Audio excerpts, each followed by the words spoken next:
سر current issue کے حوالے سے ایک سوال پوچھا گیا ہے کہ الیکشن بھی ہونے والے ہیں، تو کسی نے اسی کی مناسبت سے کہا کہ ڈاکٹر صاحب سے ان کی رائے جانیں کہ اسلامی طرز حکومت پر مولانا مودودی کا ایک خاص موقف ہے، ڈاکٹر اسرار صاحب کا، اور ایک غلام محمد پرویز صاحب بھی دین کی سیاسی تعبیر پہ بہت بات کرتے ہیں۔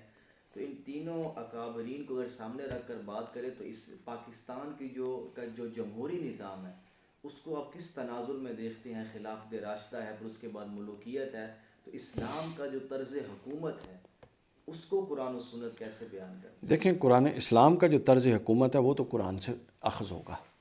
مولانا مودودی صاحب نے بھی قرآن سے اخذ کرنے کی کوشش کی، ان کی جو تعبیر ہے بہرحال وہ تعبیر ہے، صحیح، وہ قرآن تو نہیں ہے۔ اسی طرح جو باقی آپ نے جو نام لیے ان کی بھی اپنی اپنی تعبیرات ہیں، ٹھیک ہے۔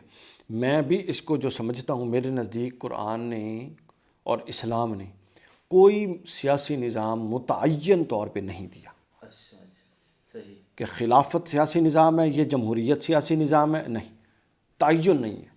قرآن مجید نے کیا کیا؟ قرآن مجید چونکہ آفاقی کتاب ہے اور اس کے تصورات آفاقی ہیں، یہ جو طرز ہائے حکومت ہیں آج تین چل رہے ہیں، ملوکیت ہے، اپنا مطلق العنانی ہے، ڈکٹیٹرشپ ہے، یا جمہوریت ہے، ٹھیک ہے، جس کو پارلیمنٹ اپنا پارلیمانی نظام یا صدارتی نظام، کل کو کوئی اور ہوتا ہے۔ صحیح، تو ابھی اگر آپ قرآن کو توڑ موڑ کے اس کی تعبیر کریں تو کل کو کہاں جائیں گے؟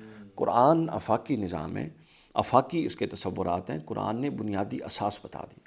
قرآن نے کہا ہے نظام ایسا ہو جس میں امانت اہلوں کے سپرد ہوں۔ قرآن نے کہا ہے ہر شخص کو بطور انسان تمام بنیادی حقوق حاصل ہوں، معاشی حقوق، لباس کا حق، خوراک کا حق، علاج کا حق، تعلیم و تربیت کا حق۔ قرآن یہ کہتا ہے کہ ہر انسان کو جو بھی حکومت آئے وہ قرآن اور سنت کا نظام نافذ کرے گی، یعنی کوئی شے اس حکومت میں حلال نہیں ہوگی جس کو قرآن حرام کہتا ہے، اور کوئی شے حرام نہیں ہوگی جس کو قرآن حلال کہتا ہے۔ صحیح، اور قرآن کہتا ہے نظام صلاۃ اور نظام زکوٰۃ نافذ ہوگا۔ یہ چار پانچ اس نے اصولی چیزیں بتا دیں، باقی آپ جتنی مرضی نکالیں ان کے تابع آئیں گی۔ صحیح، یہ شرائط کسی ایک ایسے شخص کی قائم کردہ نظام حکومت میں جس کو آپ ظاہراً خلافت کہتے ہیں تو وہ اسلامی ہو جائے گا۔ یہ بنیادیں ایسی سسٹم آف گورنمنٹ کے اندر پائی جاتی ہیں جس کو آپ جمہوری کہتی ہیں تو اسلام اس کو بیک اپ دے گا۔ یہ صدارتی نظام میں پائی جاتی ہیں تو اسلام اس کو بیک اپ دے گا۔ یہ کسی تیسری چوتھی فارم نہیں بن جاتی ہے، پائی جاتی ہیں تو بیک اپ دے گا۔ اور اگر یہ نہیں پائی جاتی تو خلافت وہ غیر اسلامی ہے، یہ نہیں پائی جاتی تو جمہوریت جو مرضی بنائے وہ غیر اسلامی ہے، یہ نہیں پائی جاتی تو صدارتی نظام غیر اسلامی ہے۔ تو اسلام، میری رائے یہ ہے، میرا نقطہ نظر یہ ہے سیاست کے حوالے سے کہ اس قرآن مجید نے بنیادی تصورات دیے ہیں، ان تصورات کا نفاذ ہر صاحب اقتدار پر فرض ہے۔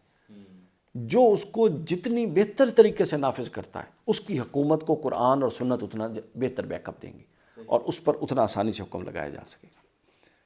سمجھ آئی بات کیجیے؟ یہ ہے اصل قرآنی تصور، جس میں آپ یعنی آپ دیکھیں نا، جب آپ تعین کر کے ایک تعبیر کر دیتے ہیں، مولانا مودودی کا آپ نے نام، انہوں نے ایک تعبیر تعین کر کے پورا نظام ڈیفائن کر دیا۔ نظام ڈیفائن ہوتا ہے، حیت قضائیہ ہوتی ہے، یہ حیت اصلیہ یہ ہے جو بیان کر دی۔